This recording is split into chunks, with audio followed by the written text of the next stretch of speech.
Good evening.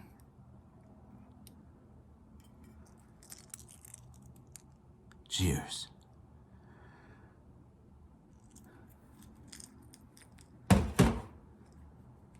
You made me a better human.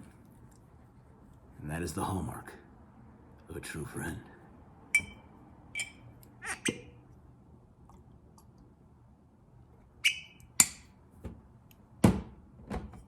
Bourbon.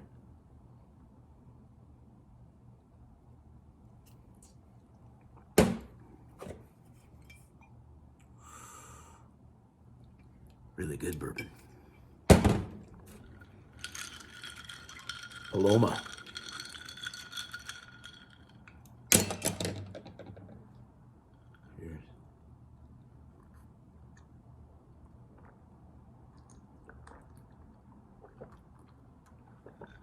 A little beer, water, bubbles.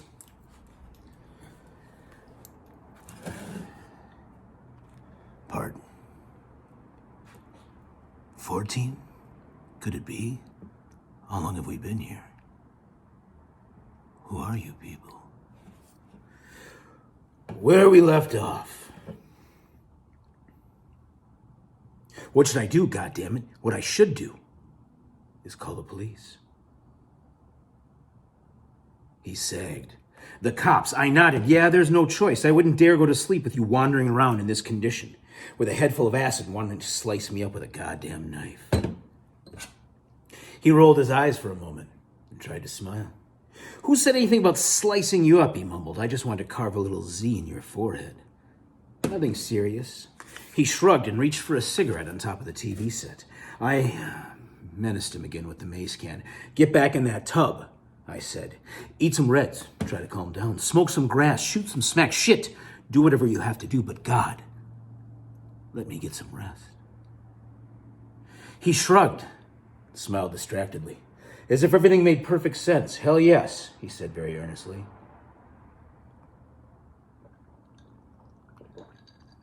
You really need some sleep. You have to work tomorrow. He shook his head sadly and turned back towards the bathroom. God damn. What a bummer. He waved me off. Try to rest, he said. Don't let me keep you up. I nodded and watched him shuffle back into the bathroom, still holding the blade, but now he seemed unaware of it. The acid had shifted gears on him. The next phase would probably be one of those hellishly intense introspection nightmares. 4 hours or so of catatonic despair, but nothing physical, nothing dangerous. I watched the door close behind him, then I quietly slid a heavy, sharp-angled chair up in front of the bathroom knob and put the mace can beside the alarm clock. The room was very quiet. I walked over to the TV set and turned it onto a dead channel. White noise at maximum decibels. A fine sound for sleeping. A powerful, continuous hiss to drown everything else strange. Genius round the world stands hand in hand, and one shock of recognition runs the whole circus round. Art Linkletter. I live in a quiet place, where any sound at night means something is about to happen. You come awake fast, thinking, what does that mean? Usually nothing, but sometimes it's hard to adjust to a city gig when the night is full of sounds. All of them comfortably routine. Cars, horns, footsteps, no way to relax. So drown it all out with the white, fine drone of a cross-eyed TV set. Jam the bugger between the channels and doze off nicely.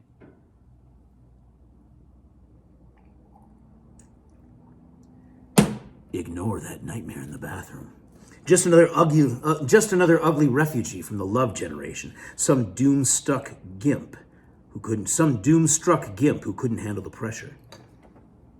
My attorney has never been able to accept the notion, often espoused by reformed drug abusers and especially popular among those on probation, that you can get a lot higher without drugs than with them. And neither have I, for that matter. But I once lived down the hill from Dr. a former acid guru who later claimed to have made that long jump from chemical frenzy to preternatural consciousness. One fine afternoon, in the first rising curl of what would soon become the great San Francisco acid wave, I stopped by the good doctor's house with the idea of asking him, since even then he was a known drug authority, what sort of advice he might have for a neighbor with a healthy curiosity about LSD. I parked on the road and lumbered up his gravel driveway, passing en route to wave pleasantly at his wife, who was working in the garden under the brim of a huge seating hat. A good scene, I thought. The old man is inside brewing up one of his fantastic drug stews, and here we see his woman out in the garden, pruning carrots or whatever.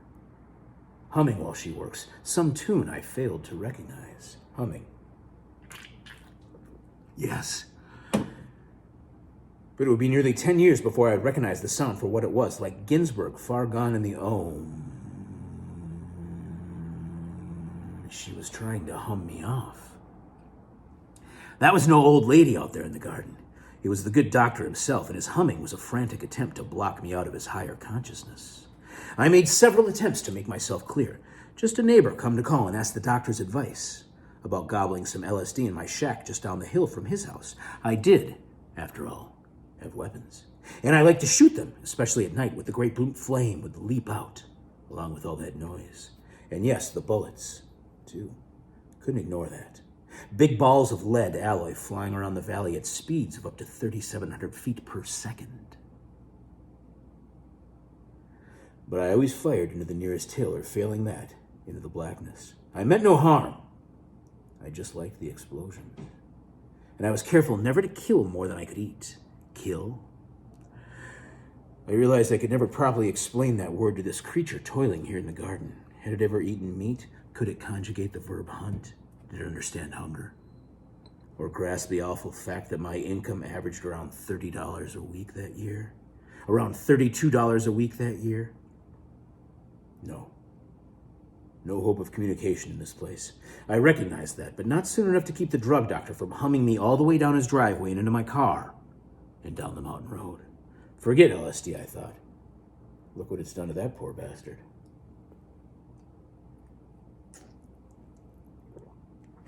So I stuck with the hash and rum for another 6 months or so until I moved into San Francisco and found myself one night in a place called the Fillmore Auditorium.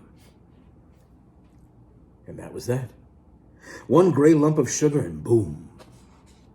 In my mind, I was right back there in the doctor's garden. Not on the surface, but underneath. Poking up through that finely cultivated earth like some kind of mutant mushroom. Cheers. A victim of the drug explosion. A natural street freak, just eating whatever came by. I recall one night in The Matrix when a road person came in with a big pack on his back, shouting, "Anybody want some LSD? I got all the makings right here. All I need is a place to cook." The manager's on him once, mumbling, "Cool it, cool it, cool it. Come back in the office." I never saw him after that night. Before he was taken away, the road person distributed his samples, huge white spansules. I went into the men's room to eat mine, but only half at first, I thought. Good thinking, but a hard thing to accomplish under the circumstances. I ate the first half, but spilled the rest on the sleeve of my red Pendleton shirt. And then, wondering what to do with it, I saw one of the musicians come in. "What's the trouble?" he said. "Well," I said, "all this white stuff on my sleeve is LSD." He said nothing, merely grabbed my arm and began sucking on it. A very gross tableau. I wondered what would happen, and some Kingston trio, young stockbroker type, might wander in and catch us in the act. Fuck him, I thought. With a bit of luck, it'll ruin his life, forever thinking that just behind some narrow door in all his favorite bars, men in red Pendleton shirts are getting incredible kicks from things he'll never know. Would he dare to suck a sleeve? Probably not. Play it safe. Pretend you never saw it. Strange memories on this nervous night in Las Vegas. 5 years later? 6? Seems like a lifetime. Or at least a main era. The kind of peak that never comes again. San Francisco in the middle 60s was a very special time and place to be a part of. Maybe it meant something. Maybe not, in the long run. But no explanation, no mix of words or music or memories can touch that sense of knowing that you were there and alive in that time, in that corner of the world. Whatever it meant. History is hard to know because of all the hired bullshit. But even without being sure of history, it seems entirely reasonable to think that every now and then the energy of a whole generation comes to head in a long, fine flash. For reasons that nobody understands at the time, and which never explain in retrospect what actually happened. My central memory of that time seems to hang on 1 or 5 or maybe 40 nights or very early mornings, when I left the Fillmore half crazy and instead of going home, aimed the big 650 Lightning across the Bay Bridge at 100 miles an hour wearing LL Bean shorts and a Butte sheepherder's jacket. Booming through the Treasure Island Tunnel at the lights of Oakland and Berkeley and Richmond, not quite sure which turnoff to take when I got to the other end. Always stalling at the toll gate, too twisted to find neutral while I fumbled for the change. But being absolutely certain that no matter which way I went, I would come to a place where people just as high and as wild as I was. No doubt at all about that. There was madness in any direction at any hour. If not across the bay, then up the Golden Gate or down the 101 to Los Altos or La Honda. You could strike sparks anywhere. There was a fantastic universal sense that whatever we were doing was right, that we were winning.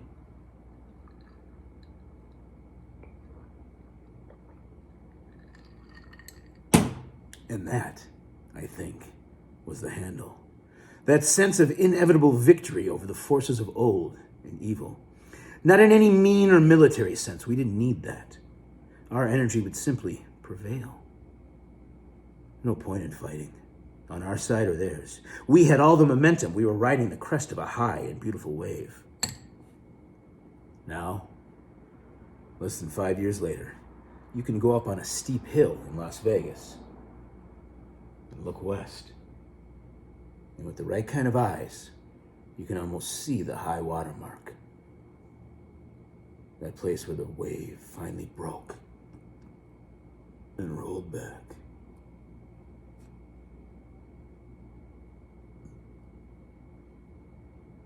The decision to flee came suddenly.